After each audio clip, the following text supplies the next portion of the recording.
اگر ہندوستان کی پارلیمنٹ کا، ہندوستان کی بڑی پنچایت کا چناؤ آتا ہے تو بھی جناب کشمیر سے آ جاتے ہیں. اگر یہاں اسمبلی کا الیکشن آتا ہے تو بھی فرمان کشمیر سے جاری ہوتا ہے. اب تیاری رکھو کہ آگے پنچایت الیکشنوں میں بھی فرمان شاید کہاں سے آئے گا. آپ لوگوں کو چاہیے، رجوری پونچھ کے لوگوں کو، کہ اٹھو لداخ کے لوگوں کی طرح اور رجوری پونچھ کے لیے یونین ٹیریٹری کی ڈیمانڈ کرو. ہمیں کسی کے ساتھ نہیں رہنا ہے. آپ کیوں رہیں گے ہم ان کے ساتھ؟ ہمیں یہ جدوجہد اب شروع کرنی پڑے گی، اور یہ جدوجہد کا پہلا دن ہے، ابتدا ہے. اب فیصلہ کچھ نہ کچھ ضرور ہوگا آنے والے کچھ سالوں میں، کیونکہ ہم نے بہت برداشت کیا. 70 سال تک آپ کشمیر کی ترقی کرتے رہے، آپ نے ہمارے خطہ کو نظر انداز کیا. آج بھی ہمارے خطہ سے آپ 7 سیٹیں لے کے جا رہے ہو، اور 7 سیٹیں لینے کے باوجود مجھے پورا یقین ہے کہ آپ ہمارے خطہ کے ساتھ امتیاز کرو گے. نا انصافی کرو گے. آپ ہمیں ٹوریزم میں پیسہ نہیں دو گے، آپ اس علاقہ کی ٹوریزم کی ڈیولپمنٹ کی طرف توجہ نہیں دو گے. لیکن ہم امید رکھتے ہیں کہ اگر یہ ناانصافی کا دور ختم نہ ہوا تو رجوری پونچھ کے لوگ اب آپ کے ساتھ نہیں چلیں گے. یہ اپنی آئیڈینٹی کو خود بنوائیں گے. لداخ کے لوگوں نے جدوجہد کی اور آج اپنے یونین ٹیریٹری لے کے بیٹھے ہوئے ہیں، اور وقت آئے گا کہ ہمیں بھی کوئی نہ کوئی فیصلہ لینا پڑے گا، اور اس فیصلے کے لیے آپ کو تیار رہنا چاہیے. اور لاسٹ میں یہی آپ کا پھر سے شکریہ ادا کرنے کے ساتھ ساتھ آپ کو یقین دلانا چاہوں گا کہ میں نے کچھ پچھلے دنوں میں آڈیو ریکارڈنگ سنی ہے، اور جس میں کچھ ہماری بچیوں کو، ملازموں کو، نیشنل کانفرنس کے چند ورکر صاحبان بڑی بدتمیزی سے ان کو دھمکا رہے ہیں. بی جے پی کے ساتھیوں کو، میرے ورکروں کو بڑی بد کلامی سے باتیں کر رہے ہیں. میں ان کے لیڈر کو کہوں گا کہ ان کی زبان پہ لگام لگائیں. اگر آپ ان کی زبانوں کو کنٹرول نہیں کرو گے تو یہ نریندر مودی کی سرکار ہے دلی میں، اور امت شاہ کی سرکار ہے، اور ان کو پھر زبانوں پہ لگام لگانا آتی ہے. آج ان سے پوچھ لیجئے جو دروازے بھی نہیں کھولتے تھے، آج ان سے پوچھئے کہ ان کے دروازے بھی کھلے ہیں اور وہ کہاں ہیں. لیکن میں یہی کہوں گا آپ سے، پھر گزارش کروں گا کہ میرے ورکروں کی طرف، میرے لوگوں کی طرف اگر کوئی آنکھ اٹھا کے دیکھے گا ذوالفقار اس کی آنکھ نہیں رہنے دے گا.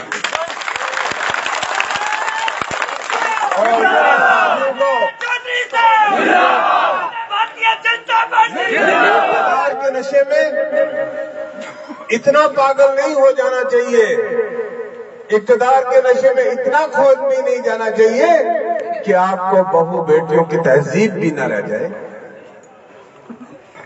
اقتدار تو آنے جانے والی چیزیں ہیں. یہ کس کے پاس رہا ہے پرماننٹ؟ یہ تو ہمیشہ آتا جاتا رہتا ہے.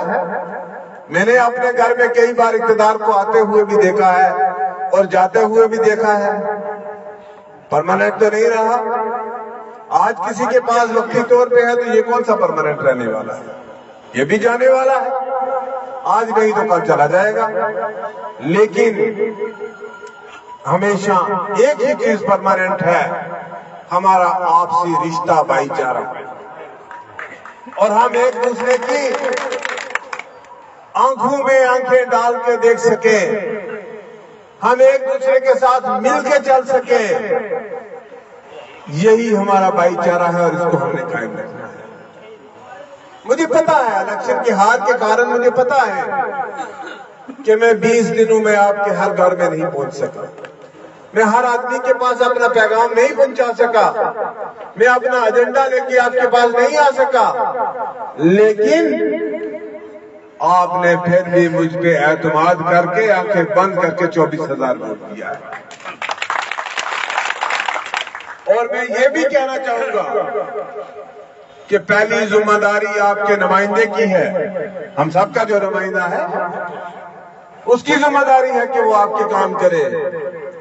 اور میں بالخصوص نیشنل کانفرنس والوں سے کہوں گا کہ اگر آپ کو آپ کے کاموں میں دشواری آئے گی آپ ہمارے پاس ضرور آئیے، ہم آپ کے کام کریں گے۔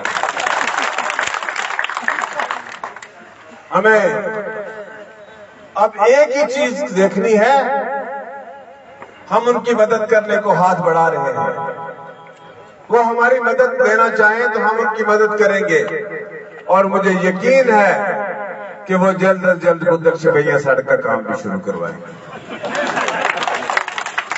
مجھے یقین ہے کہ وہ جلد از جلد بدلوے تحصیل بھی کھلوا دیں گے، اور پی ڈی میں کالج بھی تو کھلنا چاہیے۔ اور میں ایک بات آپ سے لاسٹ میں کہوں گا کہ میں نے جو وعدے آپ کے ساتھ الیکشن میں کیے ہیں میں اپنا ہر وعدہ پورا کروں۔ مجھے چاہے نریندر مودی صاحب کے پاؤں کیوں نہ پکڑنے پڑے آپ کے لیے، میں اپنے کیے ہوئے وعدے آپ کے ساتھ پورے کروں۔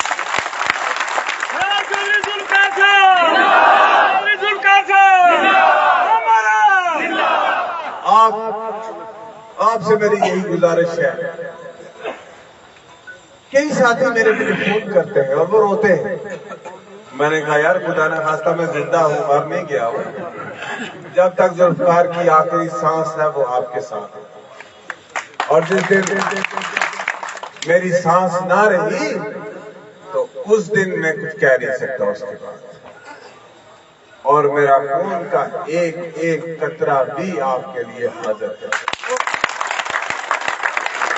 میں جس طاقت اور قوت سے پہلے کام کرتا تھا، اللہ کے فضل سے میں اس طاقت اور قوت سے دگنی طاقت اور قوت سے آپ کے لیے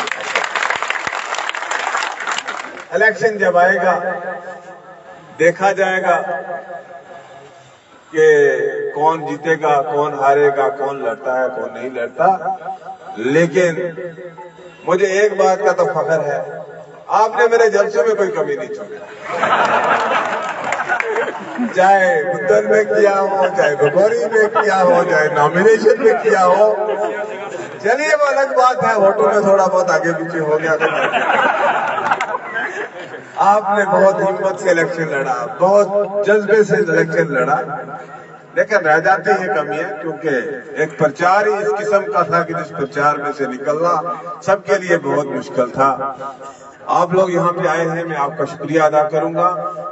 انشاءاللہ مجھے آج ہی واپس جانا ہے کیونکہ کل مجھے دلی جانا ہے، کوئی میٹنگ ہے امپورٹنٹ، تو میں آتا جاتا رہوں گا، آپ کے بیچ میں رہوں گا، اور چند دنوں کے بعد اسو ختم ہو جائے، آپ بھی اپنے کاموں سے فارغ ہو جائیں، میں آپ کے گاؤں آؤں گا، اور انشاءاللہ یہ امید رکھو کہ آپ الیکشن ہارے نہیں۔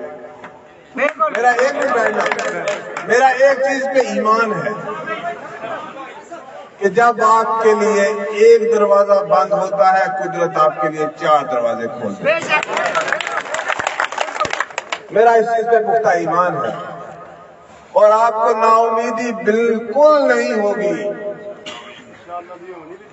آپ کو نا امیدی بالکل نہیں ہوگی۔ آپ امید سے اپنے گھر جائیے اور جا کے اپنی پارٹی کو، بھارتی جنتا پارٹی کو مضبوط کیجئے، اور جو بھارتی جنتا پارٹی کے خلاف غلط قسم کا پروپیگنڈا پھیلایا جا رہا ہے اس پروپیگنڈا کا جواب دیجئے۔ 47 کے ویڈیو نکال کر لا کے لوگوں کو دکھاتے ہیں، ارے اتنے بڑے طاقتور تھے تو ہریانہ میں بھی بن جاتے، ساتھ ہی میں الیکشن ہوا تھا، کیا تو مذہب کے نام پہ الیکشن لڑا۔ وہ لڑنے مذہب کے نام پہ بی جے پی والے الیکشن تو وہ کمیونل، تم نے جو یہاں پہ لڑا مذہب کے نام پہ تم صاف سے تو دورہ معیار رہا ہے یہاں سیاستدانوں کا. تو لیکن اب وقت ایک نئی صبح ہونے والی ہے، ایک نئی شروعات ہونے والی ہے. آپ کو اس نئی شروعات کے لیے ہمت سے آگے بڑھنا ہے. آپ سب کا بہت بہت شکریہ. اور جو لوگ گھروں میں ہیں جو نہیں آ سکے، میں ان کا بھی اپنے دل کی امی گرائیوں سے بہت بہت شکریہ ادا کرتا ہوں، اور بہت جلد آپ کے بیچ میں پھر آؤں گا. خدا حافظ.